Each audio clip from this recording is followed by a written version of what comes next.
estou aqui hoje porque eu acredito que a poesia, a gente vai falar sobre vida simbólica, linguagem simbólica, ela tem uma contribuição a dar para o renascimento de valores humanos importantes. O símbolo, ele é vivo no seu interior. A gente chama isso de luminosidade. E são valores espirituais que, por exemplo, num encontro como esse, podem ser passados através da leitura de poesia. Eu não queria palavras para rezar. Bastava-me ser um quadro, bem na frente de Deus, para Ele me olhar. Então eu posso dizer, eu posso declamar um salmo e posso rezar uma poesia. Perfeitamente. Qualquer tipo de poesia. A oração verdadeira, é claro. Ela se dirige a algo maior que eu, que exige a minha submissão, a minha acolhida. Então a própria natureza da poesia, ela tem uma estrutura religiosa, não religiosa confessional, mas uma linguagem do sagrado. Pai, Pai, Pai nosso.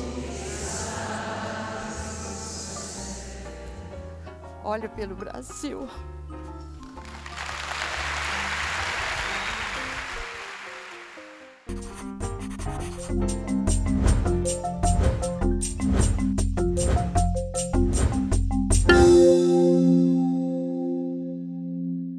Adélia, muito obrigado por dividir Eu comigo. estou nervosa mesmo, tanto ver tanta gente. Eu escrevi aqui alguma coisa, não é uma conferência, não é grande, mas são pensamentos, convicções que eu tenho, queria dividir com vocês, nesse momento tão especial da vida nacional que a gente está vivendo. Estou quase melhorando. Daqui a pouquinho. Melhora, né? Daqui lá pelas 11 horas da noite a gente fica tranquilo. O que dá sentido à nossa vida vale mais que a vida. E o comportamento humano diante desta convicção é o que cria os heróis, os mártires, os santos. Viver segundo uma convicção confere sentido e legitima a nossa experiência humana. Dá às nossas ações, à nossa vida, de homens comuns, de pessoas comuns, que não somos mártires, nem heróis, nem santos, confere beleza à nossa vida, que é o heroísmo de viver o cotidiano, a nossa vida, vidinha de todo dia, que se torna, então, uma vida tão importante quanto a vida dos heróis, porque está plantada em significados. Nós vamos falar hoje de valores. O que é um valor? O que é a significação, aquilo que dá sentido à vida? Por que eu faço isso? Por que eu dou um sentido à minha vida? Porque o heroísmo de viver o cotidiano confere beleza e me torna, então, uma pessoa plantada em sentido. Eu tenho sentido para a vida. A pessoa que está de vez em quando nós todos aqui, acredito que todo mundo já sentiu isso, uma ausência de significados. É quando a gente fala, eu estou muito deprimido. A depressão é exatamente quando a significação das coisas some, desaparece. Todo mundo passa por essa experiência, mas são experiências leves, que a gente retoma mais adiante, depois desse sofrimento, a nossa vida cotidiana, já em outro lugar, mais avançado em experiência. E a esse significado, a esse sentido que nós damos à vida, é essa vida interior. nós chamamos vida espiritual. Isso é que é vida espiritual. É a vida de significação, de valores. Isso é tão importante que as pessoas que são, por exemplo, as colônias, que foram muito espoliadas por nações mais fortes, os índios que são dizimados, expatriados da sua cultura, dos seus ritos, o que acontece com essas pessoas? Elas perdem o sentido da sua vida. Então, essa civilização, essas culturas desaparecem. A gente vê, por exemplo, os judeus, que foram povos que há milênios que eles estão tem uma palavra certinha para isso. Na diáspora, obrigado. Exatamente, expatriados do seu lugar comum.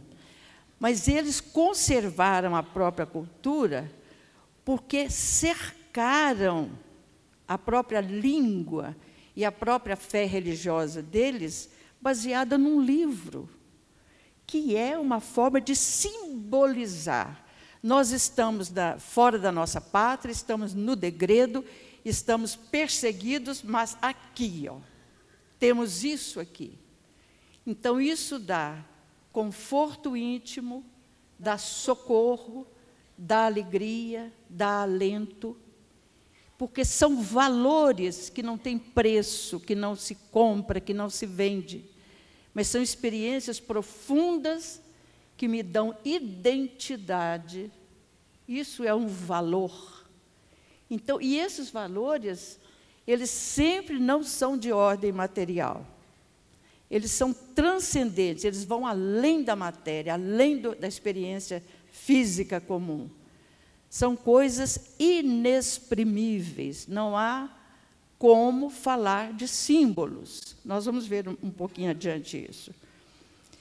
Então, a isso nós chamamos vida espiritual, vida simbólica, que justifica o nosso medo. Quem tem vida simbólica pode ter medo e pode ter também coragem. Meu Deus, me dá 5 anos, me dá um pé de fedegoso com formiga preta, me dá um Natal, a sua véspera, o ressonar das pessoas no quartinho, me dá a neguinha fia para eu brincar, me dá uma noite para eu... Me dá uma noite para eu dormir com minha mãe. Me dá minha mãe.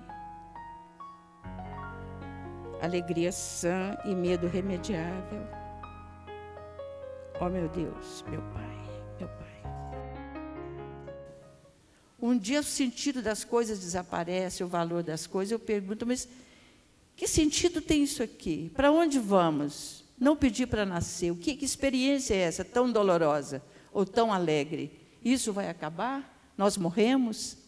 Então, essa pergunta, esse sofrimento e essa experiência também de prazer e de alegria, é disso que nasceram a filosofia, as religiões e a arte. Vocês percebam que filosofia, que é uma pergunta eterna, uma pergunta lógica para a explicação das coisas, e as respostas da fé de todas as religiões, elas não são explicáveis, elas são simbólicas, elas são carregadas de sentido. Eu não explico uma cruz, eu não explico uma mandala. Um sinal de trânsito eu explico, nós mesmos que inventamos. Vermelho é perigo, amarelo é atenção, verde pode passar. Isso não é símbolo, não. Isso são sinais. O símbolo, ele é vivo no seu interior. A gente chama isso de luminosidade, algo que tem força própria. Não é a igreja que dá essa força, não é a escola, não é a ciência, não é a filosofia, mas é algo maior que nós, que nasce, eu vou falar igual Guimarães Rosa, da terceira margem da alma. Criancinha pequena experimenta isso. As pessoas, quando estão em estado terminal também, é um estado muito próprio para a pessoa se perguntar, mas eu estou no fim da vida, e aí? Então, ela quer se agarrar, e nós nos agarramos ao símbolo, aquele que significa. O Milor Fernandes falava, no CTI não existe ateu. É muito difícil quando a gente está numa situação de absoluta impotência. Eu preciso de algo maior que eu, mais bonito que eu, mais forte que eu, algo que não morra. Eu chamo isso de quê? Eu chamo de Deus, eu chamo de força criativa, mas eu preciso disso. Então, esse socorro, isso é a maior misericórdia que eu posso ter como uma pessoa que está assim, é oferecer, devolver para ela a vida simbólica, a vida de sentido. O nosso grande sábio, Jung, não é Ione. É Ione não, né? Não é Ione, como diz o menino lá, é Jung, né? Ele, no seu consultório, ele falava o seguinte, que ele devolvia os seus pacientes para a sua religião de origem. Você é judeu? Volta. Você é católico, você é evangélico, você é isso. Procure a essência, o grão, a semente da sua vida simbólica. Porque só aquilo dá sentido. Sabe por quê? A ciência e a filosofia dão respostas limitadas, né? Eu estudo o átomo, eu estudo a partícula, eu faço isso, eu faço aquilo. A filosofia dá resposta de realismo, idealismo, pragmatismo, todos os ismos, que são explicações lógicas. Tem que pensar essas respostas. E a resposta da fé, e a resposta da poesia e da arte, ela não é explicável. Não adianta falar com uma pessoa. A pessoa fala, eu vi Nossa Senhora. Você não dá para discutir com essa pessoa. Ela viu, pronto. É uma experiência. A experiência do símbolo é experimentar. A jararaca em si mesma é bela, a barata é linda, o piolho maravilhoso.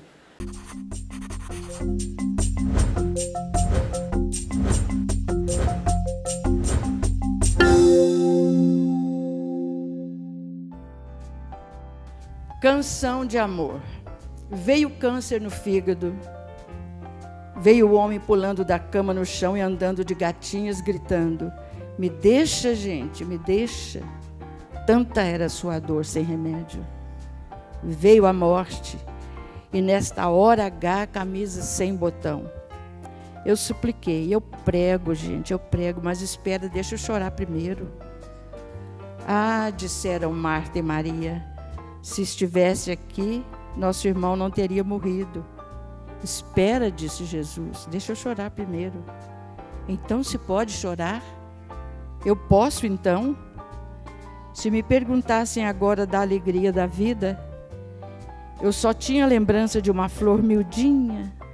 Pode não ser só isso. Hoje estou muito triste. O que digo, desdigo. Mas a palavra de Deus é a verdade. Por isso essa canção tem o nome que tem. Outro dia eu li uma coisa interessantíssima, o autor falava assim, Deus não é uma ideia, Ele não é um fato teológico, Ele é para as pessoas uma experiência. O símbolo, a vida interna, a vida espiritual, ela é experiência. Ela não é ciência, não é para a gente discutir isso. Mas é só isso que dá conforto a gente. Você vê, por exemplo, uma música que você ama muito, você está um pouquinho deprimido, põe aquela música e fala, ai, graças a Deus que tem isso. Isso o quê? Isso o quê? O que é isso? É um centro de significação, de sentido para a minha vida. Eu falo, mas não é possível. Por que isso me torna feliz? É uma pergunta interessantíssima. Por que as coisas podem nos fazer felizes? E, geralmente, essas coisas são de natureza simbólica. Geralmente, todo símbolo, tudo isso que nós cremos e nos faz felizes, se trata de mistério. São dogmas, no sentido mais perfeito da palavra. Aquilo que a humanidade intuiu, mas não explica, mas crê convictamente naquilo. É maravilhoso, é maravilhoso. E por que deve ser verdade? Porque é bom demais, né? Uma coisa que me faz tão feliz, uma coisa que me enamora, né? A beleza do filme, a beleza das pessoas, a beleza da vida, de tudo. E agora, quem não é tão bonito não precisa ficar triste, porque um dos maiores teólogos nossos, né, São Tomás de Aquino, que adorava o filósofo Aristóteles, ele falava assim: todo ser é belo, seja que tipo for, uma jararaca, um sapo. A jararaca em si mesma é bela, a barata é linda, o piolho maravilhoso, pela simples razão de que são, eles são. Então, todo ser é belo. E nós, humanos, ainda trazemos dentro de nós essa capacidade de simbolizar a nossa dor. Por isso que toda vez que eu estou triste, deprimido, confuso, escrever, ou pintar, ou fazer uma massa de pão, ou dar uma volta, fazer qualquer atitude, pode me devolver simbolicamente a sensação, o prazer de existir. Este poema foi escrito por Santo Agostinho, que era antes da conversão dele, ele era uma pessoa devassa, maniqueísta, até que ele fez a grande descoberta da vida dele. Ele nasceu no ano 300. Você imagina, esse poema aqui tem uns 1.700 anos já. Olha, escutem bem aqui. Tarde vos amei, ó beleza, tão antiga e tão nova. Tarde vos amei. Eis que habitáveis dentro de mim, e eu lá fora a procurar-vos. Disforme lançava-me sobre estas formosuras que criastes. Estáveis comigo e eu não estava convosco. Retinha-me longe de vós aquilo que não existiria, se não existisse em vós. Porém, chamaste-me com uma voz tão forte, que rompeste a minha surdez, brilhastes, cintilastes, e logo afugentastes a minha cegueira. Exalastes perfume, respirei-o a plenos pulmões, suspirando por vós. Saboreei-vos, e agora tenho fome e sede de vós. Tocaste-me e ardi no desejo de vossa paz. Ele chama isso que ele encontrou de beleza. Tarde vos amei, ó beleza tão antiga e tão nova. Você já pensou uma pessoa tocada por uma forma de beleza que leva essa pessoa a curvar a cabeça e se prostrar em adoração? Ele não sabe do que se trata, não. Só sabe que é assim. Sabe aquela história do João Grilo, né, no Alto da Compadecida? Ele explicava as coisas, falava, mas por quê? Eu falava, não sei, só sei que é assim. Né? É mais ou menos isso. Só sei que é assim. Só sei que é assim significa, eu sinto isso. Eu experimento essa beleza. Então, isso é realmente pura vida interior. Isso é um poema, né?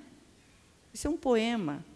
E é uma oração, é a mesma coisa. Poema, poesia e oração, uma coisa só. Por que a gente fala isso? Porque tanto o poema quanto a oração verdadeira, é claro, ela se dirige a algo maior que eu, que exige a minha submissão, a minha acolhida. Hoje de tarde, pus uma cadeira no sol para chupar tangerinas e comecei a chorar, até me lembrar de que podia falar sem mediação com o próprio Deus, daquela coisa vermelho sangue, roxo frio, cinza. Me agarrei aos seus pés. Vós sabeis, só vós sabeis, só vós. O bagaço da laranja e suas sementes me olhavam da casca em concha na mão seca. Eu não queria palavras para rezar. Bastava-me ser um quadro, bem na frente de Deus, para Ele me olhar.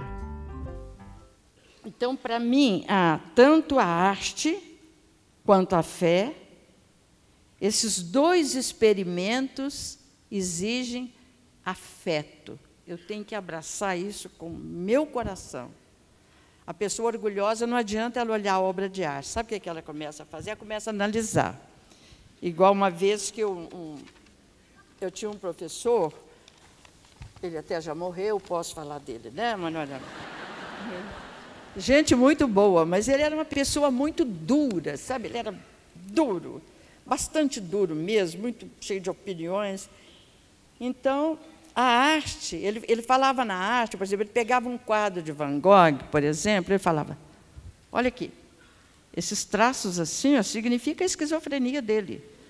Ele fazia toda uma análise psicológica, sociológica, da cor, do isso e do aquilo, mas ele não penetrava na beleza do quadro, porque a beleza do quadro ele não explicava, e ele queria explicar, e é inexplicável. Agora, quando eu tenho um lugar onde eu pendurar meu sofrimento, ou minha alegria, aí eu fico humanizada, eu dou conta da vida, né?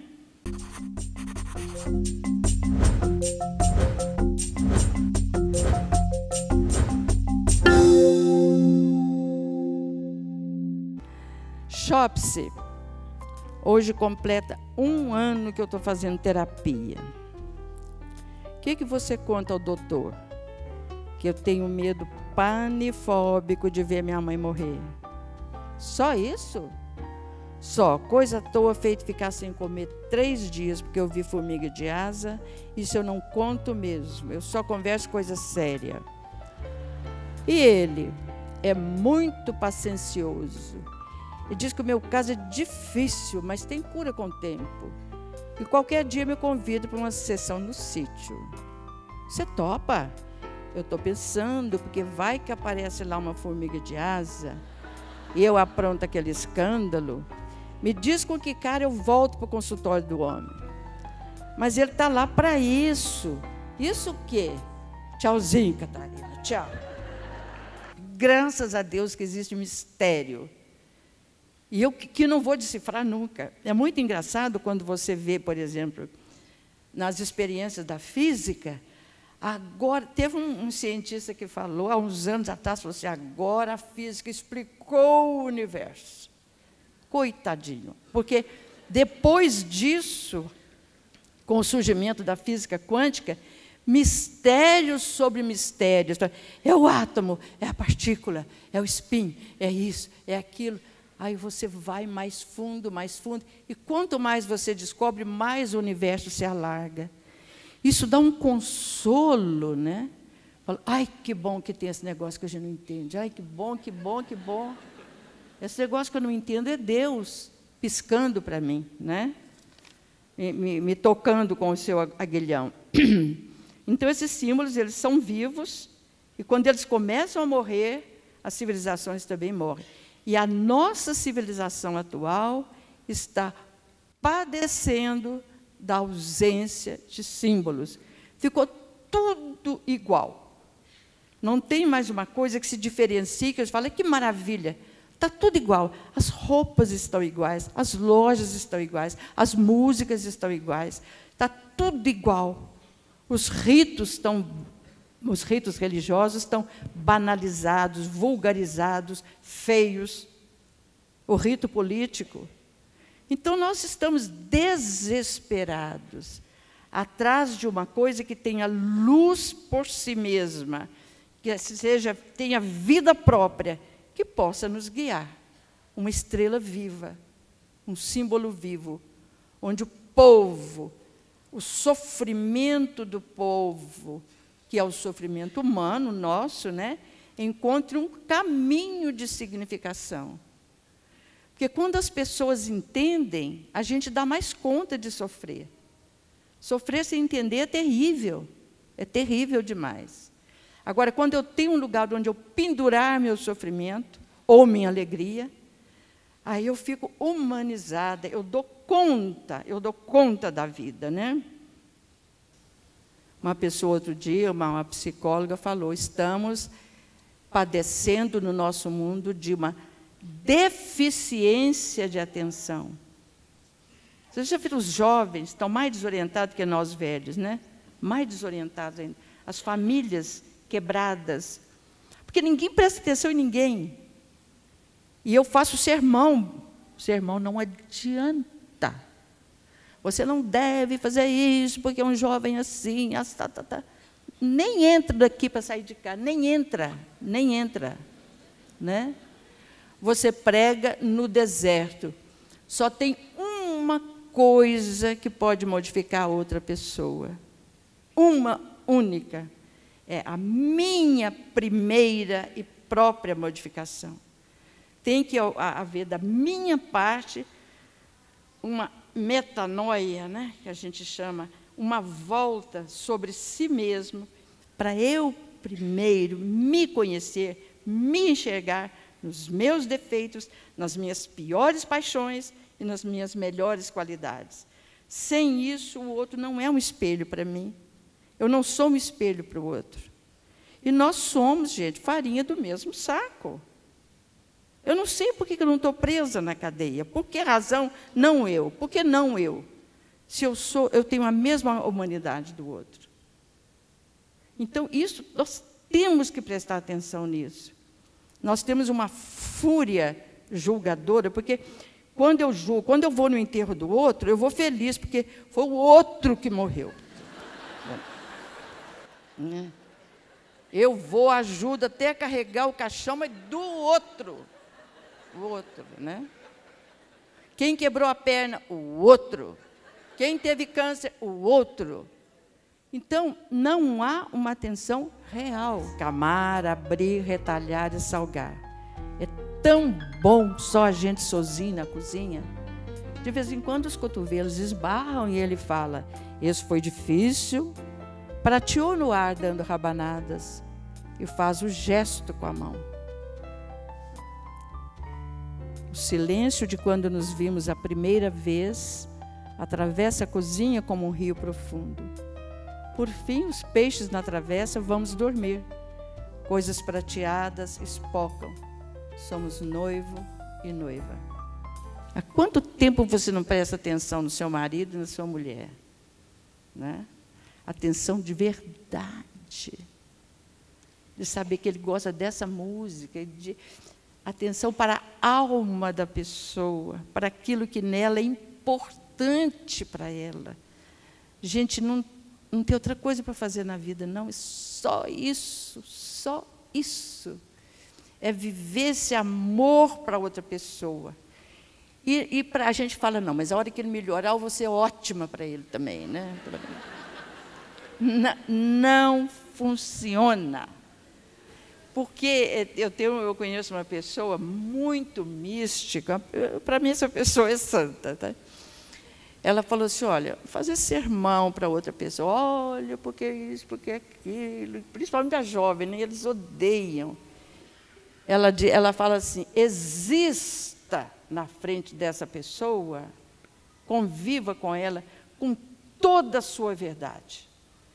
Então, aquilo que é bom em você, que você acha que ela não tem e quer passar para ela, vai irradiar para outra pessoa, sem sermão, sem discurso. É o carinho, é o toque. Se você não pode tocar uma pessoa, mude o olhar para essa pessoa. Ô, gente, isso é impressionante, eu juro para vocês. Não pode jurar, né? O mentiroso é que gosta de jurar, mas são experiências profundas de relações humanas. Se a gente não fizer mais nada nessa vida e fizer isso, você cumpriu o seu destino humano de significação e de sentido. Com uma vantagem muito boa, que você é um lucro para a gente, que a gente fica muito feliz. É muito feliz. Mas não pode ter medo de sofrer. Não pode ter medo de frustração. E quem quer frustração?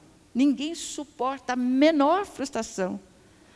O celular enguiçou, que horror, a minha vida perdeu-se hoje. Eu fico irado, né? As coisas mais corriqueiras, um ser humano inteligente, com vida interior, não sou capaz de dominar essas coisas, elas me dominam. Então, tem que haver da nossa parte, eu acho que isso é coisa poética demais. Você vai começar a enxergar coisas que você nunca enxergou. Então, estou falando isso porque são experiências reais, maravilhosas. Agora, eu acredito que isso deve ser vivido pessoalmente primeiro e com os que estão... O meu próximo, quem é? Meu pai, minha mãe, meu marido, meus filhos, meus amigos. Às vezes eu vou pregar lá na África e largo meu pessoal aqui faminto de amor. Há uma relação hostil.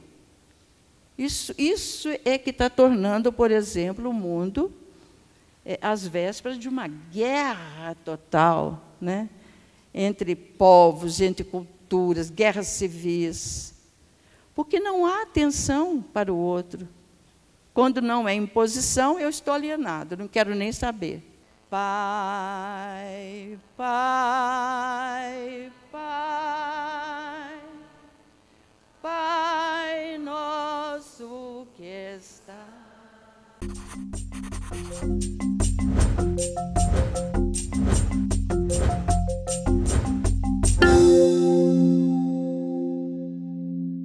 Eu comecei a falar sobre valores, né? Onde é que nós fomos parar? Estava tentando descobrir isso aqui. Você pode me dar um sinalzinho aí, a hora que passa da hora. Eu faço um apito aqui. Só que...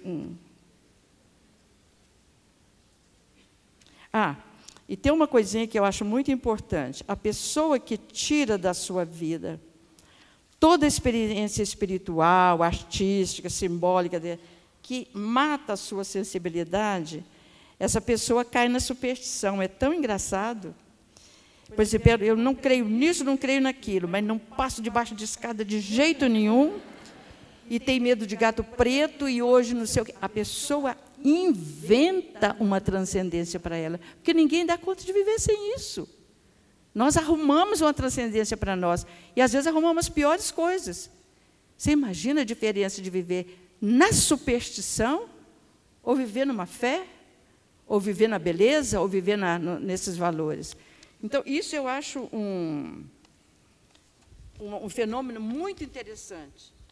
Esse da superstição tomar o lugar da verdadeira experiência espiritual. Está quase no finzinho, viu? Porque, de vez em quando, eu conto essa anedota, tem muito tempo que eu não conto, né? Aconteceu comigo. Isso que eu estou falando com vocês, o sofrimento de uma pessoa que a gente não enxerga, que ninguém enxerga. Ela era servente numa escola onde eu trabalhava. E levava o cafezinho para mim, né, limpava a minha mesa, aquela coisa toda. E um dia ela falou assim, e ela já estava, naquele tempo, né, uma moça de 20 anos, já não casou ainda. Eu, com 18, eles perguntavam se eu ia ser freira, né? Porque eu não tinha casado ainda. Era uma preocupação muito grande. E essa menina queria muito se casar. E um dia ela falou assim, eu isso jamais esqueci, porque me deu muito sofrimento. Ela falou assim, ai, meu Deus, que vontade de arrumar um namorado, ao menos para me proibir de passar batom. Olha o que essa moça estava dizendo. O subtexto dessa queixa é o seguinte, alguém, pelo amor de Deus, preste atenção em mim, ainda que me dê uma surra, né? Preste atenção em mim. Ela estava mendigando o afeto. Afeto. Quer dizer, ela passava ali no meio daquela escola, é a fulana de tal, mas não era olhada como pessoa, né? Há pessoas que vão ao médico sem parar só para ter alguém que escute a elas, né? Alguém que me escuta. Não, o médico é tão atencioso. É porque em casa ninguém presta atenção nessa pessoa. Gente, eu acho isso um dos maiores pecados. Você ignorar as pessoas. Tem gente que faz boda de prata, boda de diamante, de não sei o quê, sem conhecer pessoa que dorme com ela na mesma cama durante tantos anos. É verdade, é verdade. Isso é trágico. Como é que eu vou querer paz no mundo com uma guerra no coração, né?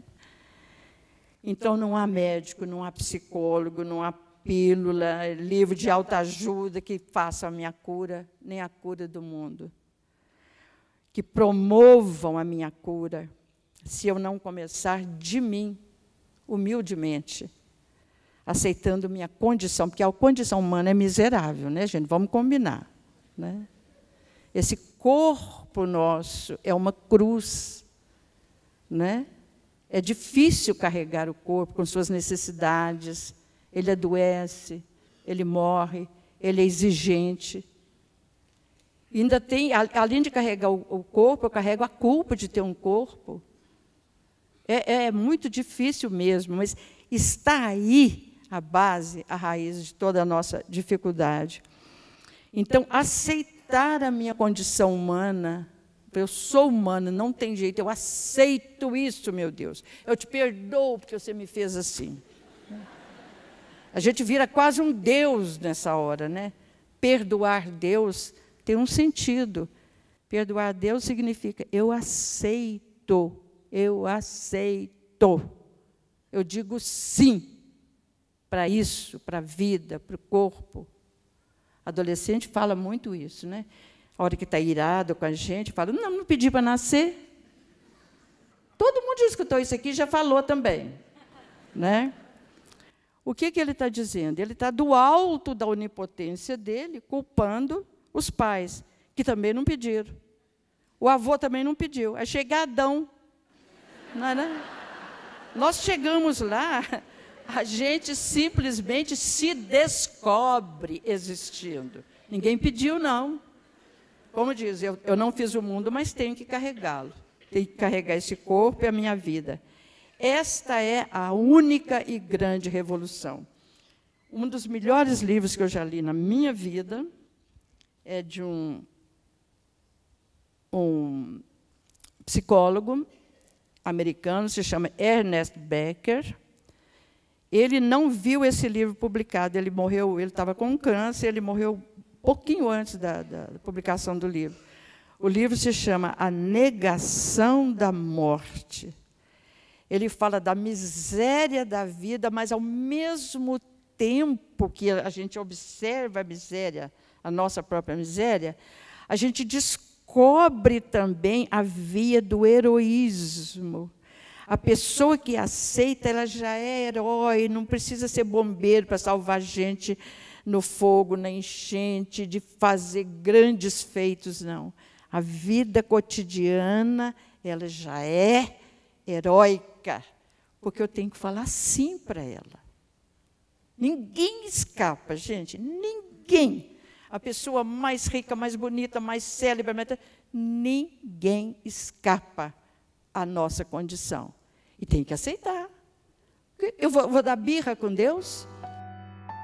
Uma vez, quando eu era menina, choveu grosso, com trovoada e clarões, exatamente como chove agora.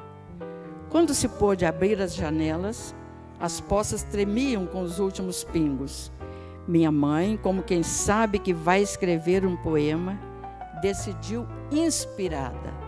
Chuchu novinho, angu e molho de ovos. Fui buscar os chuchus e estou voltando agora, 30 anos depois. Não encontrei minha mãe. A mulher que me abriu a porta riu de dona tão velha, com sombrinha infantil e coxas à mostra. Meus filhos me repudiaram envergonhados. Meu marido ficou triste até a morte. Eu fiquei doida no encalço. Só melhoro quando chove. Eu queria pedir a vocês uma coisa hoje. Nunca fiz isso na minha vida de leitura de poesias, né? Mas hoje eu não queria dar autógrafos, nem fazer selfie, nem retrato, nem nada. Eu queria que nós fizéssemos um minuto de silêncio, uma experiência de encontro conosco mesmo, com a nossa coisa mais profunda. E nesse minuto de silêncio a gente pedir pelo Brasil. Vocês topam? Topam. Eu tinha vontade, mas isso eu não sei se eu dou conta de fazer, porque tem uma coisa bonita que a gente podia fazer, que o Pai Nosso é uma oração universal, né? Ele pertence a todos os tipos de confissões religiosas, tipos de fé. A gente começaria cantando. Vocês conhecem aquele Pai, Pai, Pai? Não? Ah, vamos cantar. A gente canta o princípio, reza e termina com ele. Vocês me perdoam de eu não fazer autógrafo? Porque, olha, é mais importante esse amor que eu estou sentindo por vocês, e estou recebendo também, do que um rabisco no livro, né? E tirar retrato, sabe? Eu não dou conta mais. Então, e eu tiro retrato, nem a foto, é retrato mesmo, né? Ai, que beleza, que bonito, obrigada. Quem sabe cantar aí, me ajuda. Mas vamos tirar mais baixo, né? Pai, Pai, Pai, Pai nosso que estás no céu, santificado.